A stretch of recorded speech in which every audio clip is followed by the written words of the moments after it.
Hello guys, Francis here. In this our tutorial, we're going to bring you another version on Java. On this tutorial, we're going to talk about inner classes in Java. Inner classes in Java. So talking about inner classes in Java, it's possible to create inner classes in absence or before the main class.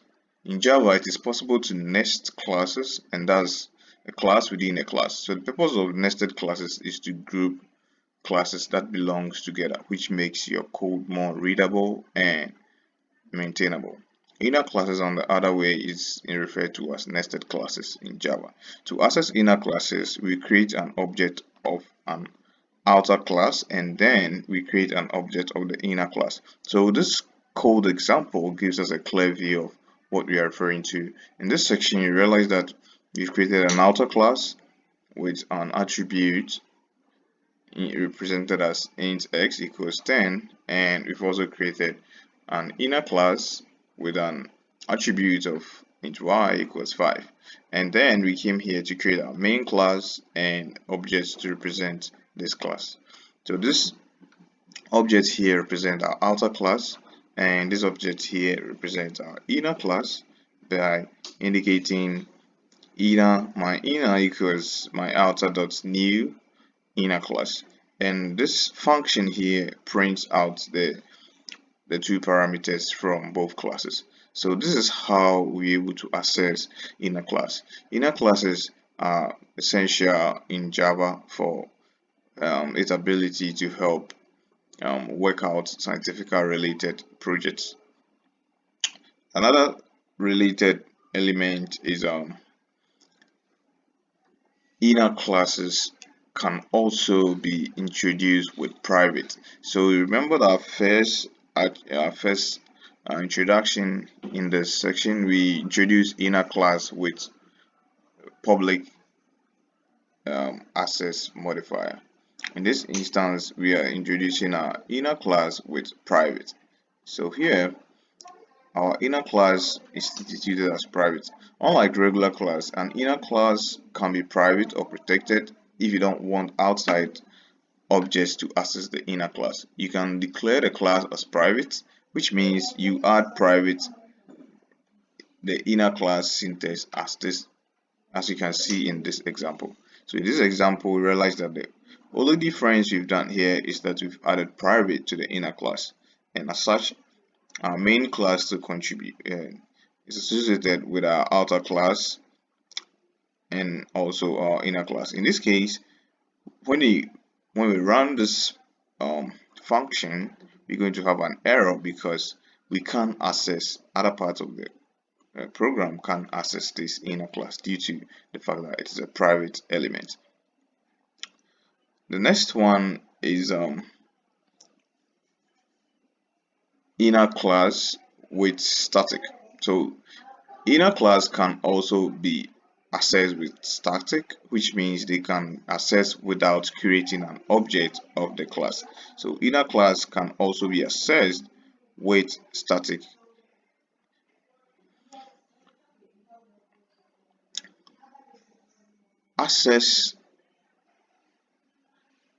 We can also access outer class from inner class. An advantage of this is that it can be accessed with access attributes or methods of the outer class.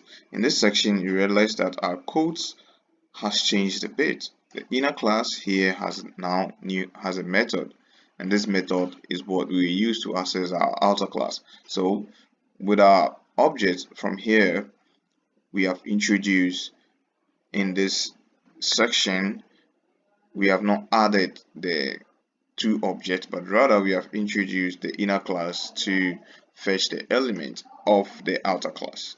So this is a clear representation of how we can access our outer class from our inner class. Hello guys, so Francis here. At this point, we are doing the practical part of the inner class we just looked at.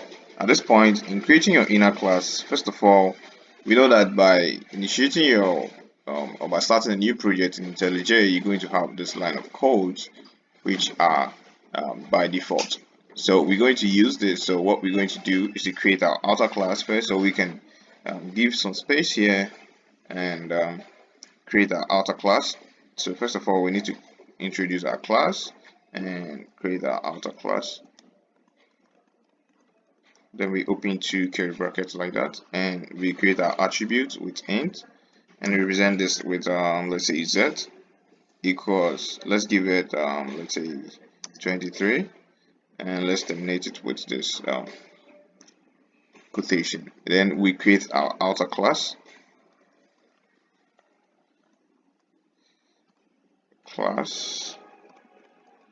and create here inner class, and we also open two curly brackets in here. Then we create our attribute for our inner class. So let's give this, like, let's say v equals 20. So by this we create our inner class and our outer class, and to be able to access our outer class and our inner class, we need to create our objects.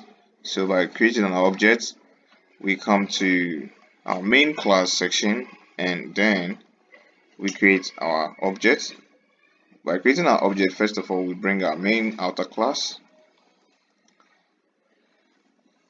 and we name our object with, let's say, my outer. Okay, yeah, my outer. Then we use our new keyword to create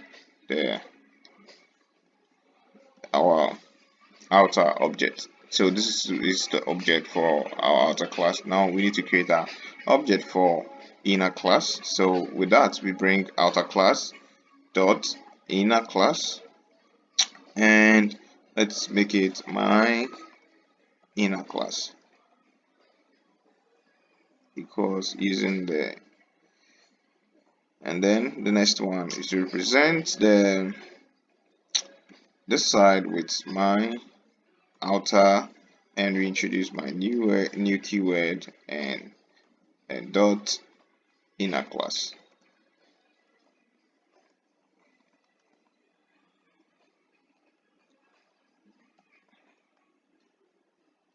So at this point, this is what we get by introducing the inner class to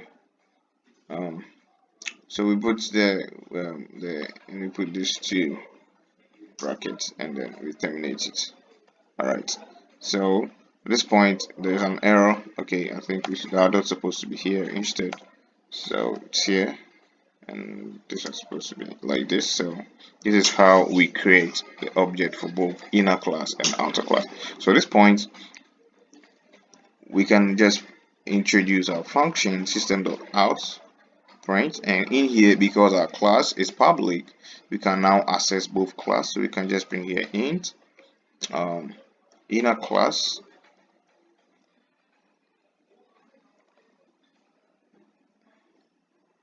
my inner dot, what we represented our inner class with is v, so v plus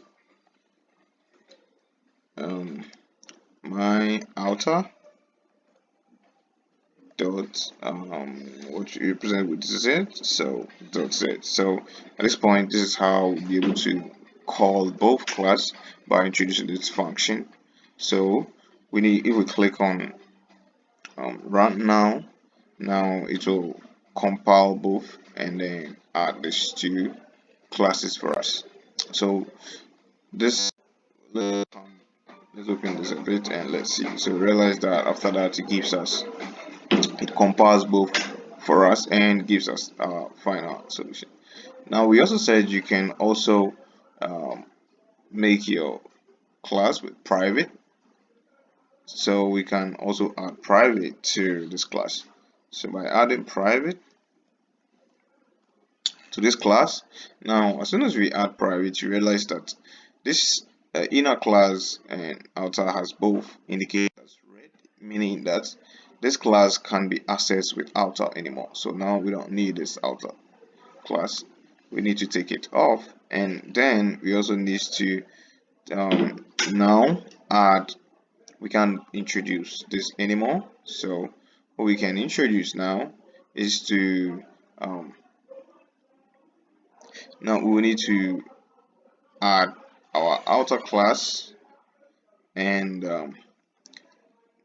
take out, we don't need to make any changes for now on this section. We can just introduce this as such, but our this function is not going to work because the inner class can't be accessed because it's now private. So if we should run this code, we're going to have an error because one class can't be accessed. So now when you run this code, it's going to give us an error as such. But if we should introduce make it public, then now it's accessible from all parts of the code. So we can, if we should take it off, now it's public and all parts of the code can be accessed. Now we can also make it static. So by making it static, now by making this class static, it means the inner class is not changeable. So in this instance, we are only going to we're going to ignore now the outer class, and we can now indicate with static. So now we wouldn't need to introduce this anymore, so we have to take this one off, and then we need to use the new parameter to rather introduce our outer class dot our inner class. So now we need to also take this side off. So it's going to be new and outer class dot inner class. So this is how our new parameter is going to be now. So in this instance, what we're going to do is to check out, we don't need this class anymore, so we just need to take it off to means at this point this is what we're going to have now. So we forgot to keep our class, so we need to insert back our class. So we insert back our class now. Now when we should run this code, it's going to only give us the value for our inner class because it's static. So inner class can also be accessed with static. In that sense, it will only give us the value for that. So when we run it now, give us only 20, which is the value for our inner class. So that is how we can work around or access both using static, using private or public. So this is how we run our codes on inner class and how it can be accessed in various forms. Now we can also make our inner class public. We can access our inner class by making it public. So by making it public, all we need to do now is to add public to our inner class element or our inner class attribute by adding method to the attribute. So we can now bring here public, can now add here. Now we wouldn't need this now, so we bring here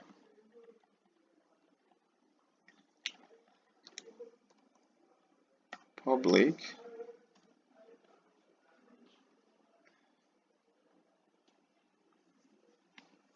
int, and we create here my method. So this method will be used to represent the inner class. So it's going to be my inner method, and we put in here 2 brackets like that.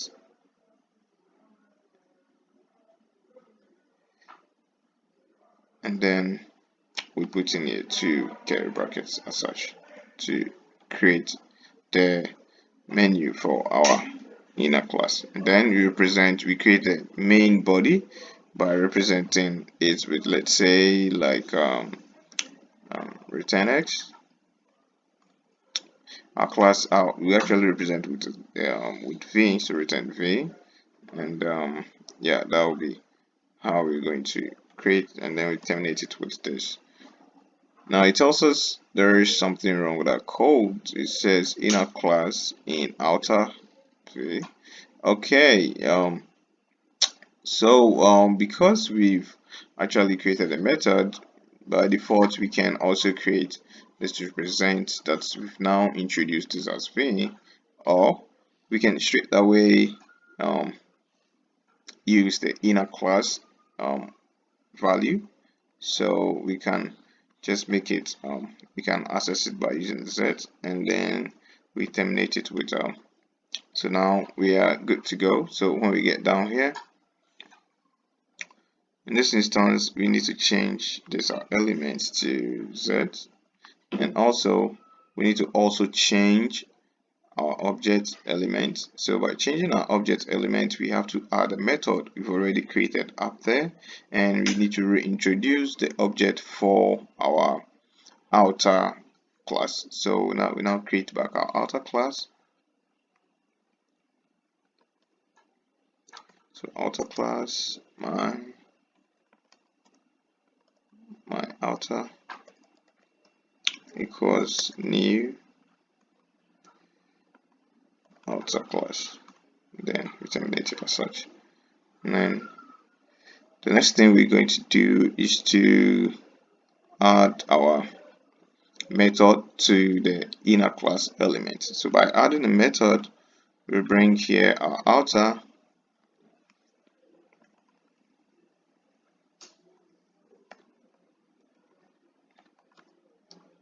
outer, and then we take this one off for now.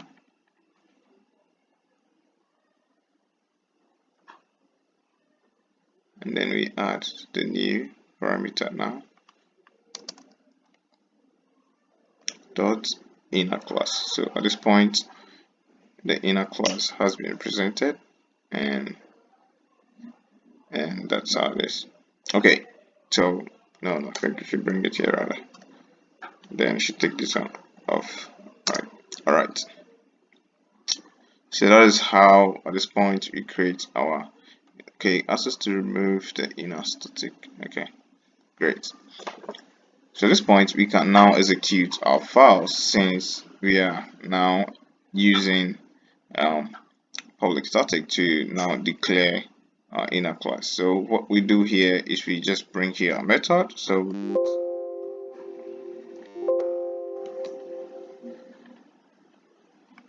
we just bring here a dot the method. That's the method we've already created up there. So we introduce this method now to be able to access our inner class. So this is how it goes now. So now if you should run this lines of code now, realize that we are going to fetch the outer class with the inner class function method we've created here. So all what we need to do is to run our code now, and let's see what we get. So now you realize that when we run our code, now we get 23, which is the value of our outer class now. So this is how our code goes now. So with accessing or using a method to access our outer class, we can straight away enter our codes in the sequence, or we can also be creative. So we can also be creative with our code.